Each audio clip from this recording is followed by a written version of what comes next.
Oui, j'ai un bonnet, oui, il fait froid ce matin, je suis sorti promener les chiens tout à l'heure et c'était super froid, alors oui, j'ai un bonnet. Bon, c'est pas le principal, le Nasdaq a battu un 6e record d'affilée, mais ça ne choque plus personne, ça n'impressionne même plus personne. Nous sommes rentrés dans le new normal, une nouvelle normalité qui nous permet de monter encore et qui fait illusion encore et encore. Je dis illusion parce que quand on regarde ce qui fait monter le marché, on voit bien que sans les grands noms de la technologie, on ferait bien moins les malins. Ça s'appelle le breath à Wall Street, est difficile de traduire, mais on pourrait essayer de dire que ça représente la participation du marché. Autrement dit, ceux qui montent par rapport à ceux qui baissent. Sur 500 titres, il y a seulement 50 qui montent pour l'instant. J'appelle pas ça un rallye, j'appelle ça une illusion collective.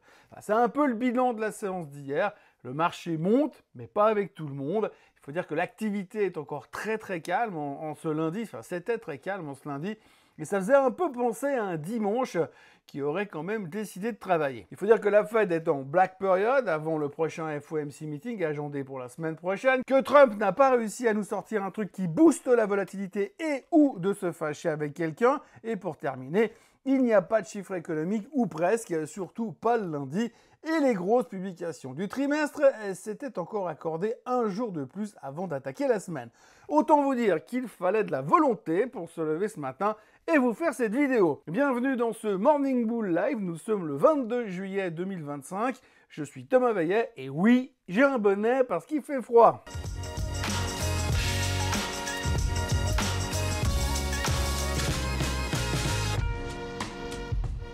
Alors avant toute chose, ce que vous allez entendre et voir dans cette vidéo n'est pas un conseil financier, c'est mon avis, mon analyse et parfois mon humeur du jour. Par contre, si vous voulez comprendre la bourse, là, vous êtes au bon endroit. Lundi soir, New York a donc fini dans le vert. Enfin, le Nasdaq et le S&P 500, eux, ont encore battu des records pendant que le Dow Jones faisait la sieste et perdait 19 points. Alors si vous vous demandez qui fait la locomotive au milieu de tout ça, cherchez pas, c'est toujours les mêmes. Alphabet en tête qui s'offre un joli plus 2,7% avant ses résultats. Et puis derrière, le reste des 7 magnifiques se met en position. Apple plus 0,62, Amazon plus 1,43 et Tesla qui reculait de 0,35% en attendant ses publications de mercredi soir. Mais on va y revenir. Chez les stars de Wall Street, on notera tout de même que pour une fois, c'est pas Nvidia qui fait le show. Ouais, parce qu'en fait, on s'autorise à penser dans les milieux autorisés que Nvidia a discrètement glissé à ses clients chinois les puces H20. On en a presque plus en fait. Et on ne le refera pas de toute façon. Et pourquoi est-ce qu'ils n'en feront pas? Eh bien parce que les sanctions US d'avril ont forcé Nvidia à annuler les commandes et à geler la production chez TSMC. Résultat, les lignes de production ont été filées à d'autres clients. Repartir de zéro prendrait au moins 9 mois, indique le patron de Nvidia lui-même. Bref, les Chinois vont devoir faire sans. Et Nvidia, pour l'instant, silence radio. No comment officiel. Ce que je vous dis là, ce sont que des rumeurs, bien sûr. Alors que ce soit vrai ou faux, si on gratte un peu des infos, on se dit que ce sont surtout des tensions techno-géopolitico-commerciales qui continuent d'être omniprésentes pour ne pas dire plus. Donc, Nvidia n'a pas fêté de record comme le Nasdaq pour une fois, mais ce qui est assez fou, c'est que même avec une bonne rumeur toute pourrie comme ça, le titre il baissait que de 0,6%. Ce truc-là est totalement indestructible. Pendant ce temps, Verizon nous a fait une surprise, plus 4% après avoir relevé ses prévisions de bénéfices, comme quoi même un opérateur télécom peut encore donner un peu d'émotion au marché. Mais bon, peu importe, qui se lève le matin en se disant « Ouais, je suis tellement content d'avoir du Verizon en portefeuille !» Ouais, c'est bien ce que je pensais. Tout le monde s'en fout. Et pour le reste, même si hier c'était calme, on sentait un certain optimisme du côté des investisseurs. On espère des bons résultats. Sur le Q2, le consensus attend une hausse de plus 6,7% des bénéfices pour le S&P 500. Et surtout, on croise les doigts pour que les géants de la tech fassent le boulot parce que sans eux, le marché ressemble à une fondue au fromage où on aurait remplacé le pain par des brocolis vapeur. C'est d'ailleurs ce qui nous amène à parler ce matin du breath. Alors vous l'avez constaté, le S&P 500 et le Nasdaq continuent de battre des records, on vient d'en parler. Mais si on enlève Nvidia et 2-3 potes de PLIA, c'est vite la bérésina. Il suffit de regarder le Dow Jones qui est dans un coma parce qu'il n'a pas assez de tech dedans, surtout pas assez de Nvidia à l'intérieur. et que la majorité du reste ne fout strictement rien. Et il y a une vieille croyance à Wall Street, une croyance qui date de l'époque où les algos n'existaient pas et que l'IA n'était qu'une partie du scénario de Terminator, mais qui pense que... Mais cette croyance pense que pour qu'un marché soit sain et solide, il faut une large participation. Donc retour rapide sur les bancs de l'école pour qu'on soit tous alignés sur ce que je vous raconte. Le BRES, c'est quoi alors? Rien à voir avec les poulets, c'est de l'anglais BRES, avec un D à l'intérieur, c'est assez important. Et bien le BRES, c'est tout simplement le nombre de titres qui montent avec le marché. Est-ce que beaucoup d'actions montent ou juste quelques-unes? Un bon BRES, c'est une hausse saine. Quand la majorité des titres montent ensemble, c'est solide. Un mauvais BRES, c'est dangereux. Si seulement les gros comme Nvidia ou Apple, etc., font monter l'indice, mais que le reste stagne ou baisse, c'est considéré comme fragile. Comment est-ce qu'on le mesure? On prend le nombre d'actions en hausse contre le nombre d'actions en baisse, c'est assez logique et instinctif. Et puis après, le volume est changé sur les hausses et les baisses. Alors, pourquoi est-ce que c'est important? Parce qu'un marché qui monte sans participation large peut se retourner beaucoup plus violemment au moindre vent contraire.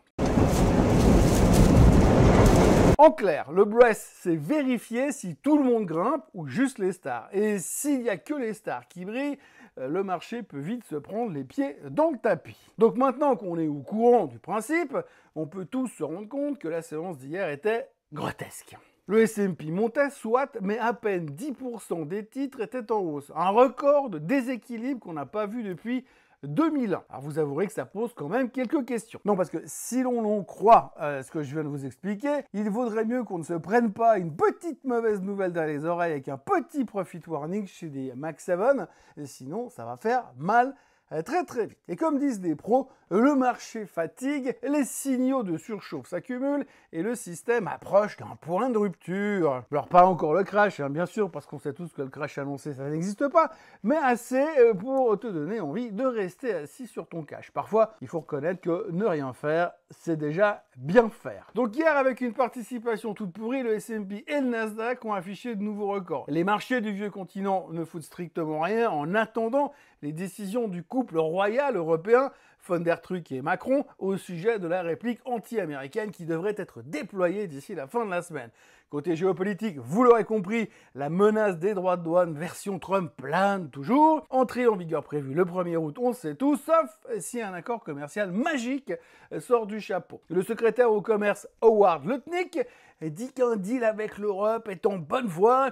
Il n'arrête pas de teaser le marché avec ce genre de truc. Et même si je suis assez d'accord avec lui sur la probabilité d'un happy end made in Walt Disney, je dis que tant que rien n'est signé, c'est que rien n'est fait. Et puis alors attention, aujourd'hui, il y a Powell qui va parler. Alors les membres de la Fed, je vous le disais au début de cette vidéo, sont en black period, c'est-à-dire qu'ils n'ont pas le droit, ils n'ont rien le droit de dire au sujet des taux, de l'économie et de la stratégie de la Fed pendant les 10 jours qui précèdent le meeting du 29-30 juillet. Mais le patron de la Fed est invité dans un truc qui s'appelle Integrated Review of the Capital Framework for Large Banks à Washington DC. Il ouvrira l'événement avec des remarques sur la réglementation bancaire et la structure de capital des banques.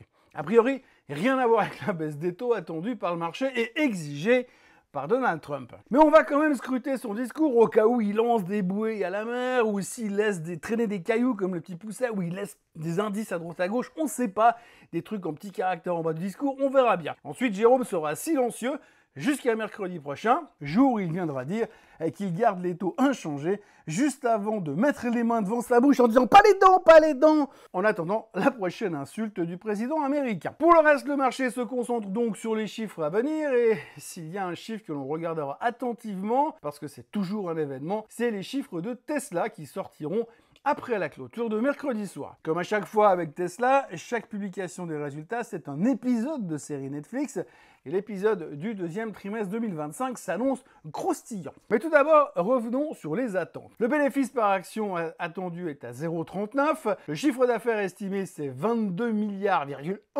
L'an dernier c'était 0,52 par action et 25,5 milliards de ventes. En clair, ça baisse et pas qu'un peu. Tesla n'a vendu que 384 000 voitures sur le trimestre, soit une baisse de 13,5% par rapport à l'année dernière. Et avec le modèle low cost repoussé et les crédits d'impôt supprimés par Trump, les volumes risquent encore de se casser la gueule. La soirée de mercredi risque donc d'être chaud patate.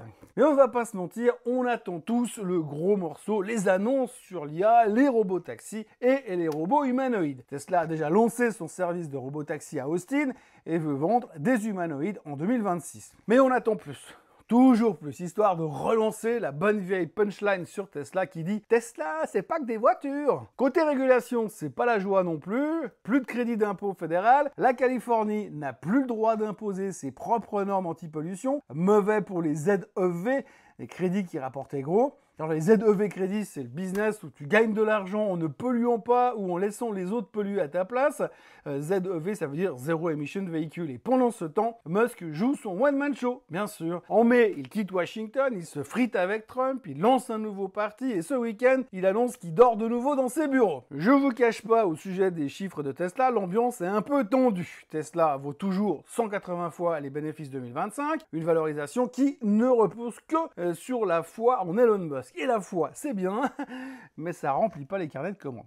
Les options, pour l'instant, anticipent un mouvement de plus ou moins 7% après les résultats. Historiquement, on tourne plus ou moins du 11% en général. Et en général, ça monte plus souvent que ça baisse, surtout. Alors, rappel pour la route, Tesla, c'est 18% de baisse year-to-date, donc depuis le 1er janvier, et une hausse de 38% sur les 12 derniers mois. En gros, Tesla, c'est pas que des voitures. Ouais, c'est vrai, mais c'est surtout de l'espérance en cotation continue. Techniquement, je pourrais arrêter cette vidéo ici et vous balancer des banalités comme quoi le Japon ne fout rien ce matin, après la volée de bois vert électorale que vient de se prendre le gouvernement, et que dans la foulée, la Chine et Hong Kong ne font rien non plus. Je pourrais aussi vous parler du pétrole qui descend à 65,34 parce que les sanctions contre la Russie, tout le monde s'en fout comme d'habitude.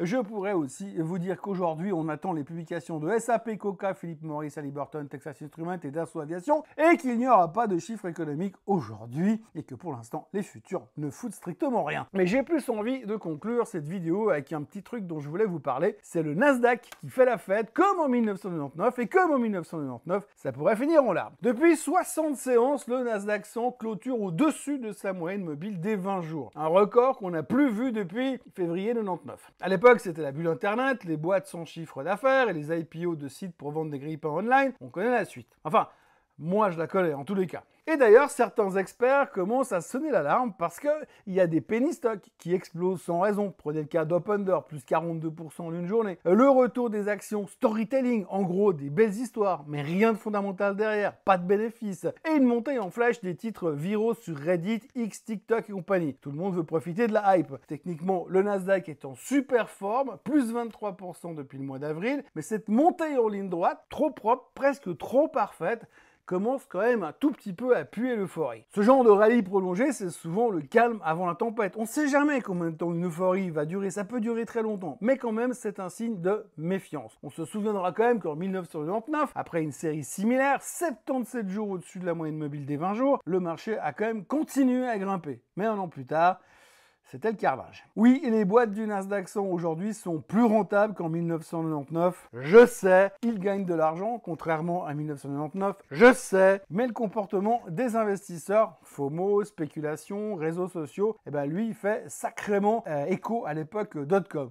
D'ailleurs, je pense sincèrement que si TikTok avait existé en 1999, on aurait été largement aussi con qu'aujourd'hui. En tout cas, c'est pas bon signe du tout quand même, il faut le garder en tête. Moralité, les fondamentaux, bénéfices, croissance des ventes sont relégués au second plan, la forme prime sur le fond et les signaux d'excès continuent à s'accumuler gentiment. Alors, est-ce que c'est le pic? Probablement pas encore, ça serait trop facile. On peut encore avoir droit à une vague d'excès. Est-ce que le marché a besoin d'une claque pour se réveiller? Sûrement, voire peut-être. Voilà. Ça vous plaît alors de finir ce genre de vidéo avec une fin bien déprimante à soi? Allez, moi je vous promets, demain je vous trouve une bonne nouvelle à vous raconter. D'ici là, n'oubliez pas de vous abonner, de liker, de partager et de revenir demain pour voir si le Nasdaq a fait un 7 à la suite. Soyez forts et n'oubliez jamais, il y a deux types de prévisions, celles qui sont fausses et celles qui sont faites après coup. Allez, belle journée à tous, bye bye.